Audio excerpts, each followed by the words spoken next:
ಸ್ವಾಗತ ಮಾನೀಯರೇ.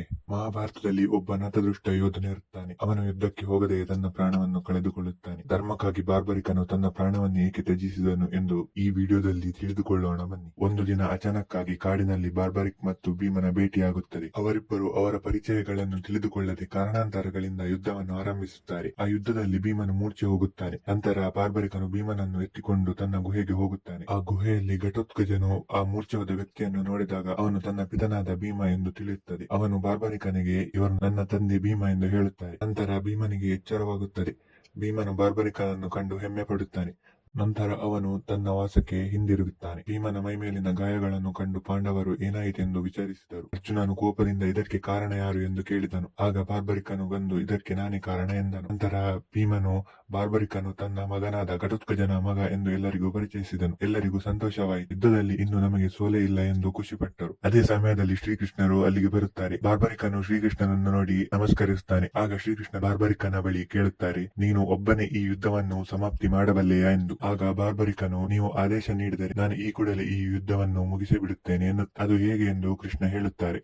ಆಗ ಬಾರ್ಬರಿಕನು ತನ್ನಲ್ಲಿರುವ 3 ಬಾಣಗಳ ಬಗ್ಗೆ ಹೇಳುತ್ತಾನೆ. ಆಗ ಶ್ರೀಕೃಷ್ಣರು ಹೇಳುತ್ತಾರೆ, ನಿನ್ನಲ್ಲಿ ಶಕ್ತಿ ಇದೆ ಎಂದು ನಾನು ಹೇಗೆ ನಂಬಲಿ? ನನಗೆ ಅದರ ಪ್ರಮಾಣದ ಅಗತ್ಯವಿದೆ ಎಂದು ಹೇಳಿದರು. ಆಗ ಬಾರ್ಬರಿಕನು ಒಪ್ಪಿಕೊಳ್ಳುತ್ತಾನೆ. ನಂತರ ಎಲ್ಲರೂ ಒಂದು ಮರದ ಬಳಿ ತೆರಳುತ್ತಾರೆ. ನಂತರ ಶ್ರೀಕೃಷ್ಣ ಬಾರ್ಬರಿಕನಿಗೆ ಹೇಳುತ್ತಾರೆ, ನಿನ್ನ ಈ 3 ಬಾಣಗಳಲ್ಲಿ ಹೇಗೆ ನೀನು ಈ ಯುದ್ಧವನ್ನು ಮುಗಿಸುತ್ತೀಯ? ಈ ಬಾಣಗಳು ಶತ್ರುಗಳ ಜೀವ ಮಾತ್ರವಲ್ಲದೆ ನಮ್ಮವರ ಜೀವ ಕೂಡ ತೆಗೆಯಬಹುದಲ್ಲ ಎಂದು ಹೇಳುತ್ತಾರೆ.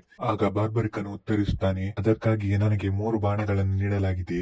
ಈ ಮೊದಲನೇ ಬಾಣವು ನಮ್ಮ ಮಿತ್ರರನ್ನು ಸೂಚಿಸುತ್ತದೆ ಮತ್ತು ನನ್ನ 2ನೇ ಬಾಣವು ನಿಷ್ಪಕ್ಷವಾಗಿರುವವರನ್ನು ಸೂಚಿಸುತ್ತದೆ. ಹಾಗೆ ಈ 3ನೇ ಬಾಣ ನಮ್ಮ ಶತ್ರುಗಳನ್ನು ಕ್ಷಣ ಮಾತ್ರದಲ್ಲಿ ಕೊನೆಗೊಳಿಸುತ್ತದೆ ಎಂದು ಹೇಳುತ್ತಾನೆ. ಬೇಕಾದಲ್ಲಿ ನೀವು ನನ್ನನ್ನು ಈಗಲೇ ಪರೀಕ್ಷಿಸಬಹುದು ಎಂದು ಬಾರ್ಬರಿಕನು ಕೃಷ್ಣನಿಗೆ ಹೇಳುತ್ತಾನೆ. ನಂತರ ಶ್ರೀಕೃಷ್ಣ ಹೇಳುತ್ತಾರೆ, ಸರಿ, ಹಾಗಾದರೆ ಈ ಮರದಲ್ಲಿರುವ ಎಲ್ಲ ಒಣ ಎಲೆಗಳು ನಗುರಿ ಮತ್ತು ಅದರಲ್ಲಿರುವ ಹಸಿರು ಎಲೆಗಳಿಗೆ ಮತ್ತು ಅರ್ಧ ಒಣ ಎಲೆಗಳಿಗೆ ಏನು ಕೂಡ ಆಗಬಾರದು ಎಂದು ಹೇಳುತ್ತಾರೆ. ಬಾರ್ಬರಿಕನು ಸರಿ ಎಂದು ಬಾಣವನ್ನು ಪ್ರಯೋಗಿಸಲು ಮುಂದಾಗುತ್ತಾನೆ. ಅದೇ ಸಮಯದಲ್ಲಿ ಒಂದು ಒಣ ಎಲೆಯು ಕೆಳಗೆ ಬೀಳುತ್ತದೆ. ಅದನ್ನು ಶ್ರೀಕೃಷ್ಣ ತನ್ನ ಒಂದು ಕಾಲಿನಲ್ಲಿ ಮೆಟ್ಟಿ ನಿಲ್ಲುತ್ತಾರೆ. ಹಾಗೆ ಕೊನೆಯ ಬಾಣವು ಎಲ್ಲಾ ಒಣ ಎಲೆಗಳನ್ನು ಸುಟ್ಟು ಶ್ರೀಕೃಷ್ಣನ ಪಾದದ ಬಳಿ ಬಂದು ನಿಲ್ಲುತ್ತದೆ.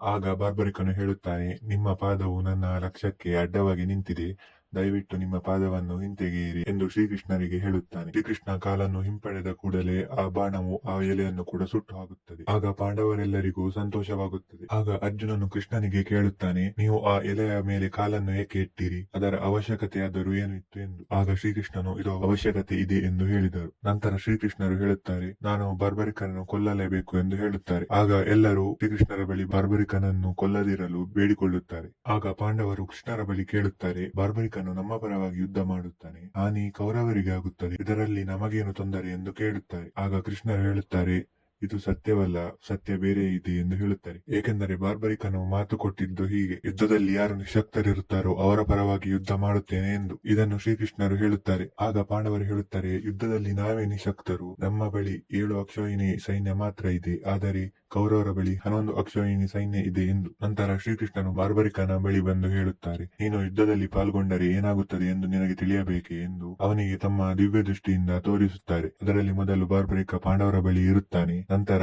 ಕೌರವರ ಬಳಿ ಹೋಗುತ್ತಾನೆ ಮತ್ತು ಪಾಂಡವರ ನಾಶ ಮಾಡುತ್ತಾನೆ. ಇದನ್ನು ನೋಡಿ ಬಾರ್ಬರಿಕನಿಗೆ ಸಹಿಸಲಾಗಲಿಲ್ಲ. ನಂತರ ಕೃಷ್ಣ ಹೇಳುತ್ತಾರೆ, ಈಗ ತಿಳಿಯುತ್ತೆ ನಿನಗೆ, ನೀನು ಯುದ್ಧಕ್ಕೆ ಬಂದರೆ ಏನಾಗುತ್ತದೆ ಎಂದು, ಅದಕ್ಕಾಗಿ ನೀನು ಸ್ವಯಂ ನಿನ್ನ ಪ್ರಾಣವನ್ನು ತ್ಯಜಿಸಬೇಕು ಎಂದು ಹೇಳುತ್ತಾರೆ.